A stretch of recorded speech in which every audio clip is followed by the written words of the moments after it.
Курильском районе Сахалинской области России приостановили продажу 92-го бензина, сообщил глава Курильского округа Константин Истомин. Оставшийся бензин нужен спецтранспорту, объяснил он. До этого на Курилах ввели ограничения на продажу бензина не более 10 литров в одни руки. Ранее в Приморском крае сообщалось о километровых очередях на АЗС, а в Забайкалье начали продавать бензин по талонам.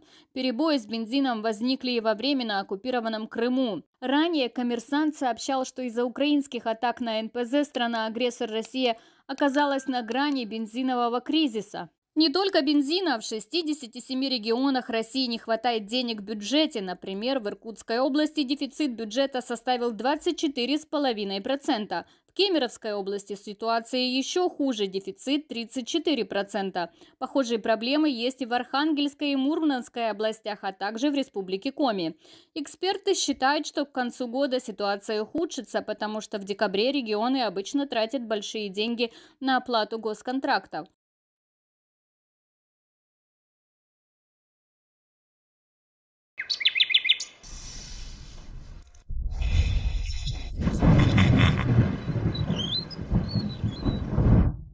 Those who ironically called Russia a country of gas stations are now forced to change their minds, because Moscow has lost even this humiliating status. A real gasoline crisis has unfolded in the swamps with all the consequences that entail, but which do not end up in the Russians' tanks.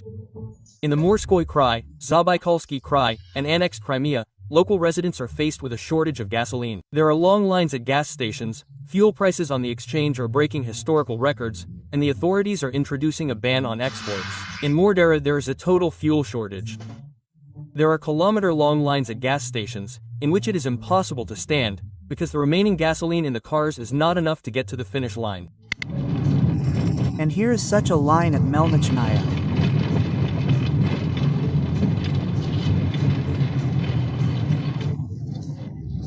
Right in your way.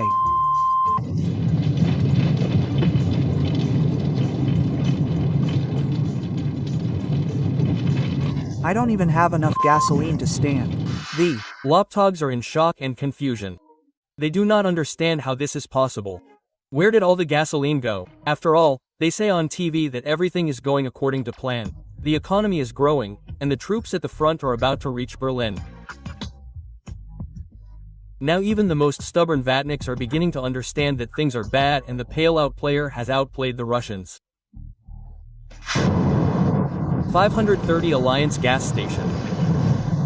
Well, probably meters away, yes, probably soon it will be a kilometer. Everyone is waiting for some gas. But apparently there is no gas. In fact, none at all. Oh, what's going on? Horrible, horrible. Yes, there is no gas. The old gas at the gas station has run out. The gas station driver has just pulled up. That's how we live. Endless lines of trucks line up on the roads of this half-country, which, as we know, cannot drive without diesel fuel. On the Moscow-Krasnodar highway, the bearers of the old Russian flag ask themselves the main Russian questions. Who is to blame and what to do? The trucks are standing. There is no diesel fuel, just like there is no gasoline. It is simply impossible to fill up. Well, I don't know how we'll get there. What's going to happen next? Why is no one doing anything about it? Who's to blame? It's obvious. The mangy creature from the Kremlin. What to do? It's also obvious. Stock up on food and essentials. Because a simple truck means a disruption in deliveries to stores and businesses. A disruption in logistics will lead to a total collapse of production and consumption. Russians will get what they're so nostalgic about. A deficit. A country of gas stations that doesn't produce high technologies states that it's out of gas. How can that even be? A country of gas stations has run out of gas. What could be more absurd? A fuel deficit means a deficit of everything, from socks to semolina porridge. The time is approaching to not just drag out the search, but to make soup out of these searches, because the fuel crisis has struck at the height of the harvesting campaign. Tractors and combines have one significant drawback. They run on fuel. It's sad, it is, especially dry in the gas tanks in occupied Crimea and the Far East. The situation with gasoline in Primorsky Krai continues to worsen. Locals who like to take no interest in politics shout that for the first time since the beginning of the century they are facing such catastrophic problems. People who go to Khabarovsk have started to take fuel with them in canisters so as not to get stuck on the highways. Why? Because Member of the Khabarovsk Public Chamber Elena Shadaya confirmed that it is impossible to buy gasoline on the road to Vladivostok. There is only a little diesel fuel left. But in the best traditions of the Russian quasi-state, the authorities blame the population for everything. There is no gasoline either because of the war, or because of sanctions, or because of the inaction of the authorities, but because the serfs drive cars too often. And the Minister of Energy of Primorsky Krai Elena Shish says that the residents of the region themselves are to blame for the fuel shortage. Considering that we see this excitement at our gas stations. And indeed, when you leave, you see that the arrival of a fuel truck is already being artificially excited by the residents themselves, when they fill up not only their own tanks, but also canisters, various containers that are brought in. What? Shameless serfs are stocking up on gasoline. They probably work for the State Department. Write them all down as foreign agents. Shish 'em, not fuel. That's right, Mrs. Shish. Indeed. In the temporarily occupied Crimea, gas stations are closing due to a shortage of gasoline. First, the most popular 95 disappeared there, and then 92. On the gas station board, people see either zeros or ultra prices for the remaining. Ultra Marakta. Again, there are interruptions with 95 gasoline. There is none anywhere on Tanya Volubka. Gasoline has already begun to be issued by coupons in the 21st century, in a country that produces oil, gasoline, by cards. Isn't this the pinnacle of Putinomics? They got up off their knees and hit their heads against the harsh reality. What, he says, won't you have any gasoline? We'll give you a coupon. And what does a coupon mean? It means that you'll get less of this fuel than you need. You won't be able to work, you won't be able to use some social infrastructure, take advantage of it, simply because you won't be able to afford it, it won't be available, and well, it would be much worse to work. I understand that there are subjective factors, everyone knows about them, they see them on the internet every day. We can't even voice them, because the legislation is so harsh. Gauleiter of Crimea and collaborator Oksonov tried to justify himself. He admitted that there is a problem and we just need to be patient until the end of the SVO. He is forced to publicly, that is, clarify the situation, that the issue concerns logistics. A significant part of the fuel is delivered by road. After the end of the special military operation, a number of issues will go away and, accordingly, everything will return, well, to the previous level. And this is definitely known. Oksonov wanted stones from the sky, and now he dreams of canisters. The occupiers have driven the peninsula into a vicious loop. Gasoline is delivered to Crimea by road, but the road transport that delivers fuel also needs fuel. And compared to Krasnodar Krai, we expect that our situation will generally level out due to the entry of large vertically integrated companies. I ask both Crimeans and guests of the peninsula to treat the restrictions that concern the 95th gasoline with understanding. You are feeding me some nonsense. In general, the Goblin Oksonov wanted to calm the population, but the opposite happened. The Gauleiter openly discredited the Russian army, doubting its air defense, because, in Oksonov's opinion, the gasoline shortage is associated with some troubles at the oil refineries. There are also problems with fuel here. Unfortunately, I want to say that our production volumes at 3 plants in the south of Russia have been significantly reduced for objective reasons.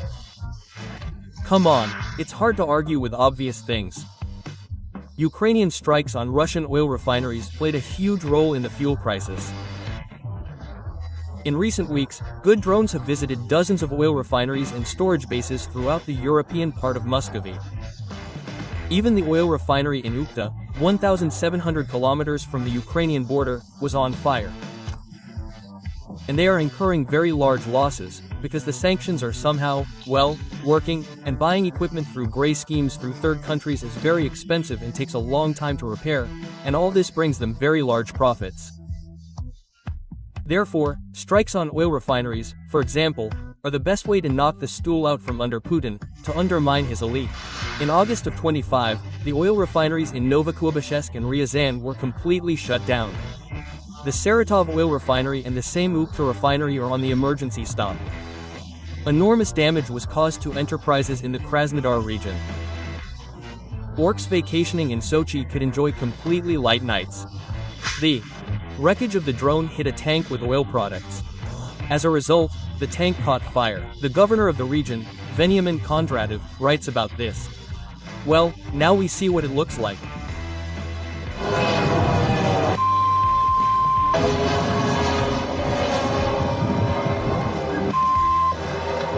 I think so. Fire, fire. And what are they doing there? Got it.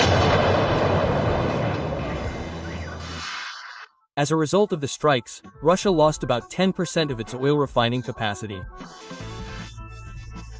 Central Russia and the Volga region were especially hard hit, where the damaged plants provided up to half of the need for gasoline and diesel. As a result, there is a terrible deficit and a rapid rise in fuel prices. Gasoline prices in Sevastopol are breaking historical records. They are also complaining about the rise in prices for Russian fuel in Abkhazia. Guys, good morning. Rosneft gas station. By the way, gasoline prices went up just a few days ago. And I'll show you the prices at Rosneft now. And this is against the backdrop of the news that Ukraine has launched serial production of the newest Flamingo cruise missile. This is one of the most powerful cruise missiles on the planet. It carries up to 1,125 kilograms of combat payload at a distance of 3,000 kilometers. A 1,000-kilogram warhead strike when there is one crater with a diameter of about 20 meters. Two such missiles will be able to destroy almost a fairly large enterprise. For example, the Russian Iskander complex carries 480 kilograms of explosives, and the Flamingo carries twice as much and 6 times further. Iskander is no longer a laughing matter. Now is the most alarming news. Especially alarming. Well, really alarming. In terms of power, the old Soviet X-22 can more or less compare with the Ukrainian missile. True, its capacity does not reach a ton, and the range is 5 times less than that of a Flamingo. So we can imagine what awaits the Russian oil refinery in the near future. If small drones can stop a plant for repairs, then after the Flamingo arrives there will be nothing to repair. Oil. Refineries are, in general, already the basis of this raw materials economy, on which the current elite, in quotes, or the current Beaumont stands. That is, they cannot even protect non-refinery plants. Now Flamingos produce 1 piece per day, but by October they plan to reach the volume of all rockets. This means 210 rockets per month. There is a feeling that Russia does not have so many oil refineries. Scientists called it natural selection. The fuel crisis in the swamps is only the beginning of a big mess. At this rate, Russia will turn into a wasteland from Mad Max, where people will die for gasoline and a piece of bread. I would like to remind you that this video is created for entertainment purposes and contains elements of satire and irony. All facts and events are presented in a hyperbolic or exaggerated form to convey a comic or dramatic effect. We do not aim to mislead, but only to emphasize humor. Please take this with a smile. Key.